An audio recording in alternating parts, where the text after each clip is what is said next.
Si tu aimes mes vidéos, abonne-toi et clique sur la clochette pour ne pas rater les prochains épisodes. Et si tu le souhaites, lâche un commentaire ou clique sur le pouce vers le ciel. C'est positif pour le référencement de ma chaîne. Bonjour à vous, comment vous allez mes très chers japonisants? Bon, bah écoutez, c'est la dernière vidéo de l'année. J'espère qu'elle vous trouve en bonne forme entre les fêtes, entre Noël et le jour de l'an. Et je vais profiter de cette vidéo, bien sûr évidemment pour vous adresser tous mes vœux pour la nouvelle année qui arrive, mais également pour faire quelques points de japonais et répondre surtout aux questions qui m'ont été posées par certains d'entre vous. Les réponses aux questions et les vœux du sensei, c'est tout de suite après le générique.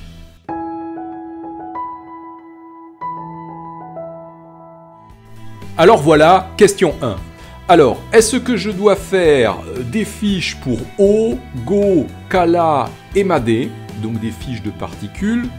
Est-ce que ces mots sont des particules? Quand doit-on utiliser Go ou O? Et dans le cas de l'expression O isogashi tokoro, peut-on écrire tokoro en kanji plutôt qu'en hiragana? Pour Mawali, peut-on écrire Mawali de cette façon, ou plutôt de celle-là? Alors vous allez me dire, mais c'est pas qu'une question, il y en a plusieurs. Oui, mais elles ont un point commun, et c'est pour ça que je les ai regroupées en un lot de questions, parce que la réponse qui va suivre va justement répondre à toutes ces questions de façon transversale. Alors, rapidement, est-ce qu'on peut faire des fiches pour O, Go, Kala, Made? Je dis, faites des fiches si vous avez envie, j'ai pas de problème avec ça. Toutefois, je dirais, attention, ne classez pas ces fiches, donc pour O, Go, Kala, Made, avec les fiches de particules. Parce que, pour moi, une particule enclitique, donc une particule grammaticale, c'est un hiragana seul, voire doublé, donc quand on parle de double particule, qui donne une fonction grammaticale au mot qui est juste avant, par rapport au verbe. Je dis bien, donc une particule donne une fonction grammaticale au mot avant ou au bloc de mots juste avant par rapport au verbe. Et c'est bien ça le sens d'une particule. Or, les mots comme O, Go, Kala ou Made, n'entrent pas dans cette logique-là. Ils ont des traductions qui peuvent être propres, avec des mots, et donc, en ce sens, ce ne sont pas des particules grammaticales. Alors, prenons l'élément O. C'est un élément de politesse qui exprime le respect de la chose ou de la personne dont on parle. C'est plutôt utilisé pour les mots d'origine japonaise. Je vais vous donner un exemple. Onamae wa, quel est votre nom? Donc en français, j'aurais plutôt tendance à utiliser le vouvoiement pour parler donc du nom de l'autre, de l'interlocuteur. Donc on va tomber sur le vouvoiement en français. Quel est votre nom? Onamae wa. Onamae wa, voilà votre nom. Et si vous dites mon nom est, vous enlevez le o, parce que vous ne marquez pas du respect vis-à-vis de vous-même, et vous dites namae wa. Donc le o, c'est le respect de la chose dont on parle, et donc de facto, c'est forcément la chose qui concerne l'interlocuteur. C'est pour ça qu'en français, vous tombez sur votre, ou vous, ou le vouvoiement. Mais c'est qu'un artifice de traduction. Attention, O, c'est pas égal vous. C'est juste un artifice de traduction. Comprenez bien. Qu'en est-il pour Go maintenant? Go, écoutez, c'est la même chose. C'est un élément de politesse qui sert à exprimer le respect vis-à-vis d'un objet ou d'une chose dont on parle. C'est toutefois plutôt utilisé avec les mots d'origine chinoise. Par exemple, Go Shumiwa, quel est votre passe-temps. Go Shumiwa. Pour parler de Kala et Made, ce sont pour moi des mots-outils, ce ne sont pas des particules. Ils ont une traduction propre en français, Kala qui veut dire à partir de, depuis. Made, c'est la borne opposée, donc ça va être plutôt jusqu'à, jusqu'au, jusque. Et donc techniquement, pour moi, ça peut. Ces deux mots-outils ne peuvent pas s'apparenter à des particules. La suite des questions, justement, une partie des questions intègre la notion de l'écriture en kanji ou en hiragana. La réflexion concernant l'utilisation des kanji, elle peut se faire à deux niveaux. principalement. Premier point qu'on peut dire, il y a l'usage. Et alors, l'usage courant du moment. Parce que les usages en japonais, ça peut évoluer très vite. Peut-être beaucoup plus qu'en français. Donc, en 2018, je dirais la tendance générale tend à simplifier l'usage scriptural et donc à privilégier les hiragana dès que possible. Je vous prends un exemple comme kudasai. On va plutôt le privilégier, en tout cas en 2018, en hiragana, plutôt que de mettre le petit kanji de shita et écrire kudasai.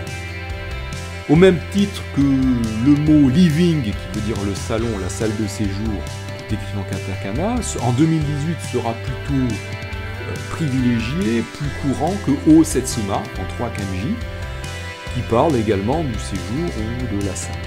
Moi, je crois que concernant maintenant le mot go, l'outil de politesse go, concernant son écriture, est-ce qu'on le met en hiragana ou en kanji, il faut privilégier la simplicité.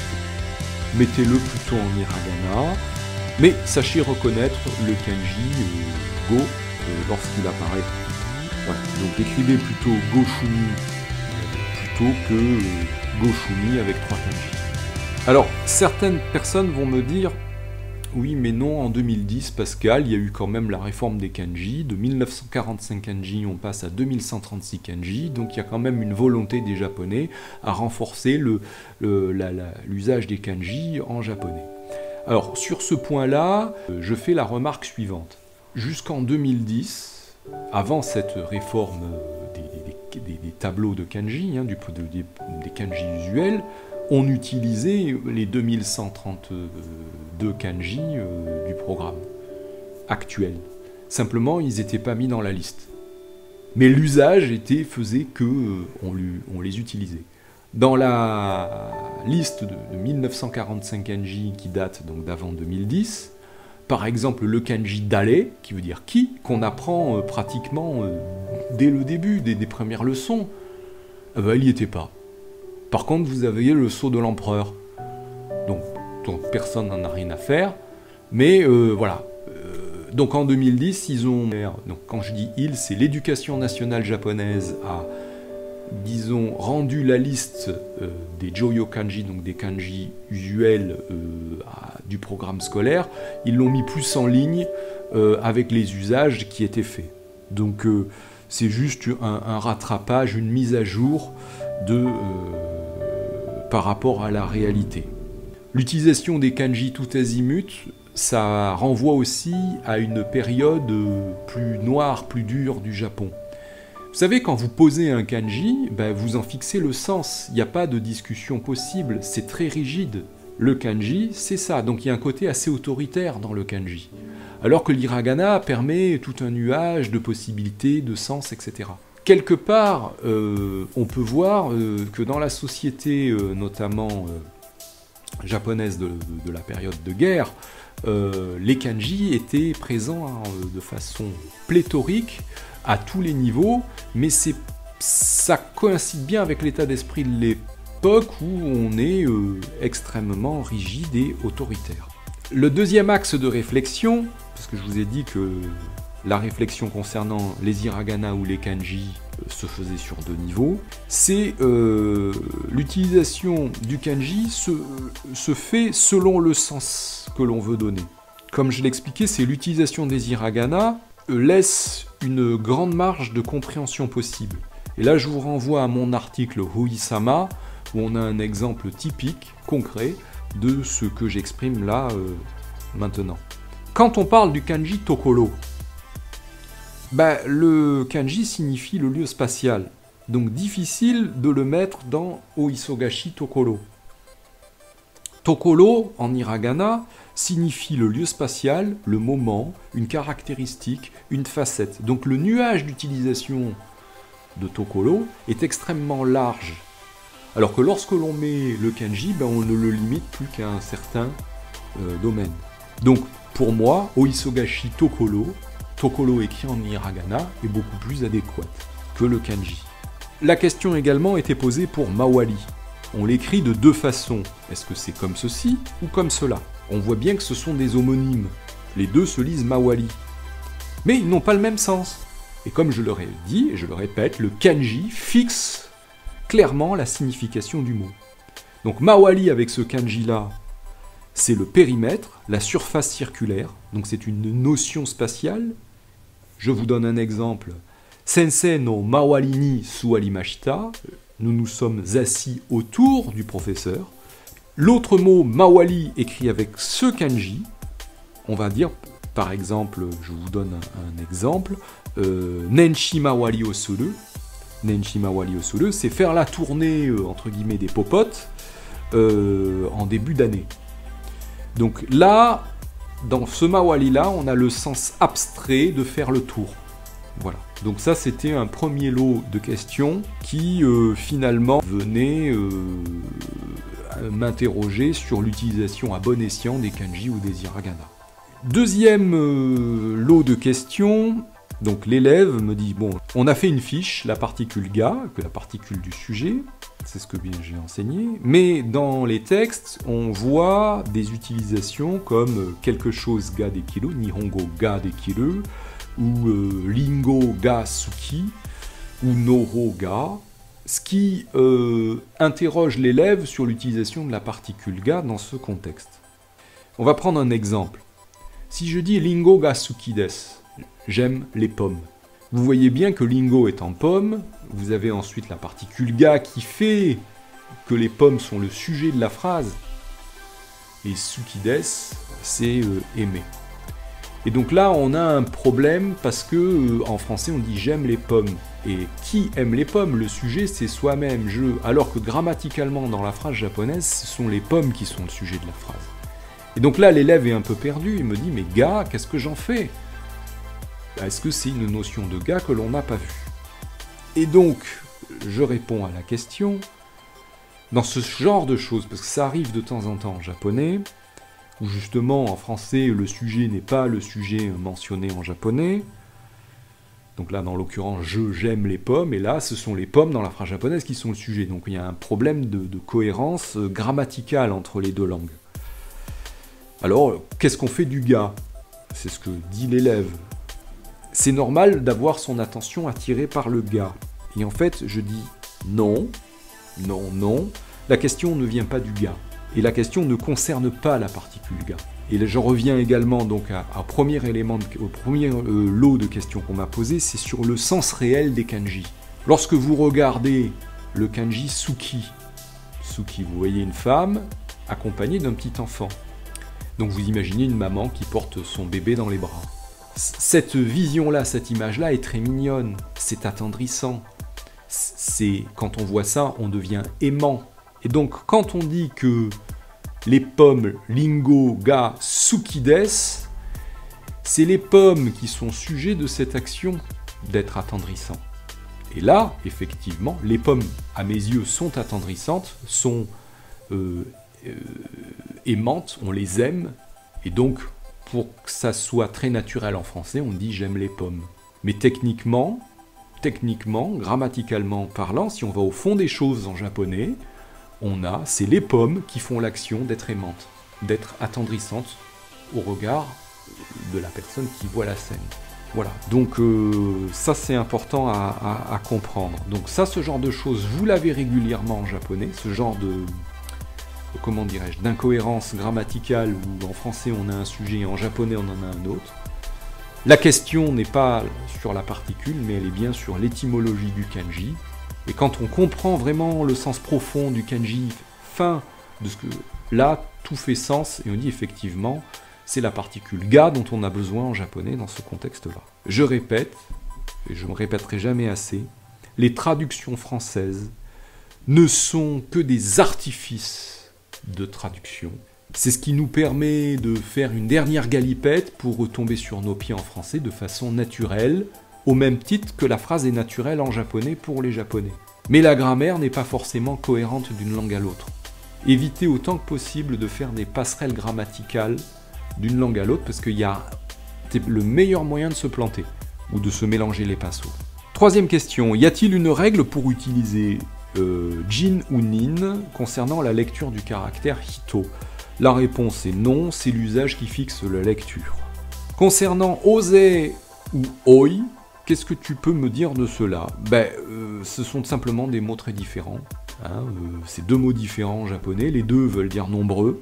Gaikokujin ga oides, l'un donc est un adjectif en i, oi, ou si vous voulez utiliser l'autre mot, ose no gaikokujin ga imasu, il y a de nombreux étrangers.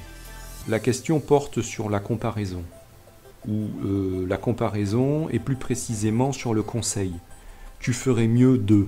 Alors, on peut dire Sukoshi yasumu hogai desu ou Sukoshi yasunda hogai desu. Les deux phrases sont justes. Simplement, il y a une petite nuance entre les deux, et je tiens à la porter là. Dans le cas où vous avez mis la forme accomplie sur yasumu, donc Sukoshi yasunda hogai desu, c'est vous parlez directement à la personne, c'est un conseil qui est précis. Vous dites à la personne, vous ferez mieux de vous reposer. Maintenant, si on parle de façon générale, il est préférable de se reposer, je sais pas moi, avant la reprise. Là, on peut dire Sukoshi yasumu hogai desu. Il est préférable de se reposer. Mais c'est une remarque générale plutôt abstraite. Que dire de Mijikasa et de Hayasa? Eh bien, lorsqu'on enlève, ce sont deux adjectifs en i à la base, Mijikai et Hayai. Lorsque l'on enlève le i et on le remplace par sa, l'adjectif se transforme en nom. Donc Mijikai c'est court, Mijikasa ça deviendra la brièveté. Hayai rapide, Hayasa ça deviendra la rapidité. Takai c'est haut, élevé, Takasa c'est la hauteur.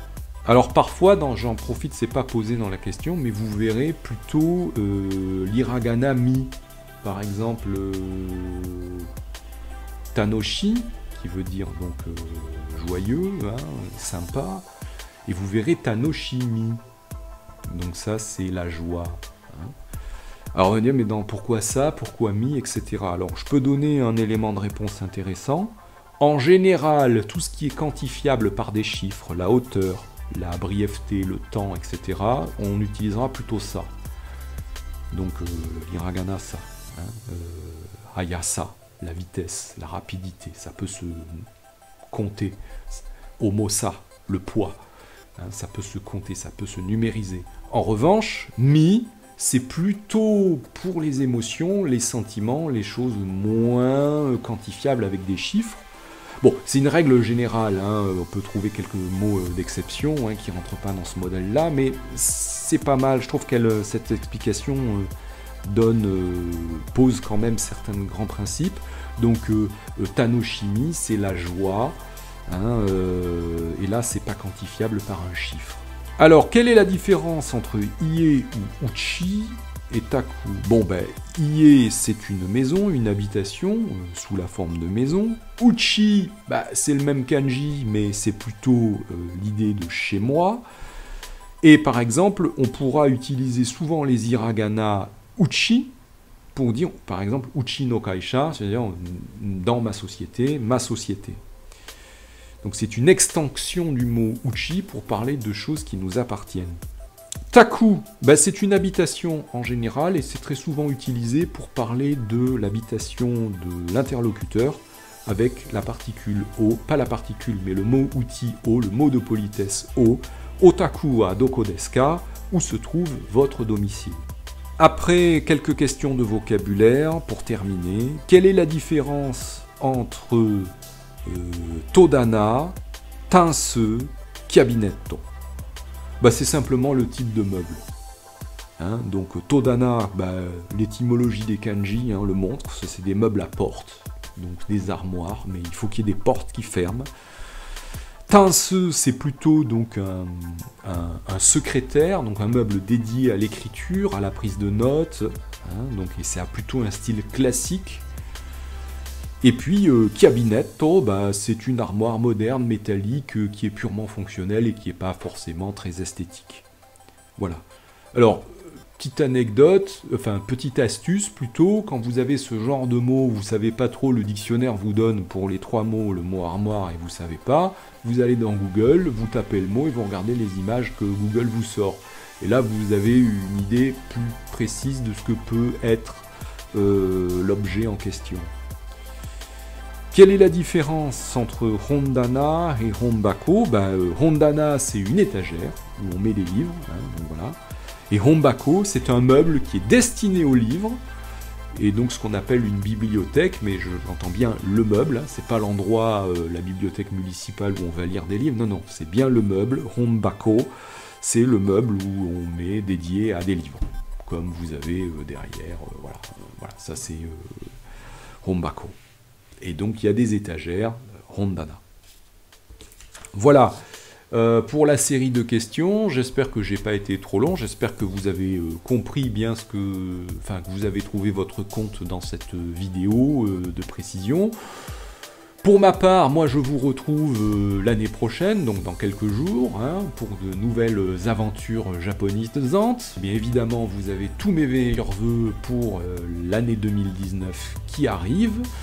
Et alors, on peut également me poser la question comment on souhaite les vœux en japonais. Hein. Alors, on va dire simplement, il y a la phrase classique, traditionnelle que l'on écrit à tout le monde sur les cartes de vœux. Kyonen osewa ni narimashita, donc l'année dernière, vous vous êtes bien occupé de moi. Hein. Kotoshimo, cette année également, Yoroshiku onegai shimasu, je m'en remets à votre bienveillance. Donc ça, c'est les phrases qui accompagnent la phrase de vœu principale. Et la phrase de vœu principale, c'est Shinnen akemashite omedetou gozaimasu. Donc je vous félicite humblement d'être entré dans la nouvelle année. Voilà ce que veut dire textuellement la phrase des vœux en japonais. Ce qui veut dire qu'on ne peut pas souhaiter les vœux tant qu'on est en année N-1. On ne peut souhaiter les vœux que le premier jour, parce qu'on félicite la personne d'avoir franchi le cap de l'année précédente pour entrer dans la nouvelle année. Voilà, donc on la félicite d'être encore en vie, enfin ça c'est moi qui en rajoute, mais c'est un peu ça l'idée, c'est félicitations d'être arrivé jusque-là et de commencer cette nouvelle année avec nous. Voilà, donc la notion de waouh, bonne année, on se fait la bise, tout ça, c'est pas tout à fait l'idée des vœux japonais, hein, étymologiquement parlant. C'est plutôt donc une belle phrase de politesse pour féliciter la personne d'être toujours parmi nous dans la nouvelle année et qu'on compte sur elle. Donc Kotoshimo, Yoroshiku onegai shimasu, on compte sur elle pour l'année qui arrive. Voilà, donc je peux pas vous faire les vœux en japonais parce que pour ça il faudrait attendre le 1er janvier 2019. Et donc, comme nous ne sommes pas encore le 1er janvier 2019, je vous formulerai mes vœux à la française, c'est-à-dire, je vous souhaite de très bonnes fêtes de fin d'année, un très bon réveillon, et tout le meilleur pour l'année 2019 qui arrive. Et nous, on se retrouve très bientôt dans de nouvelles aventures japonisantes. Dewa mata!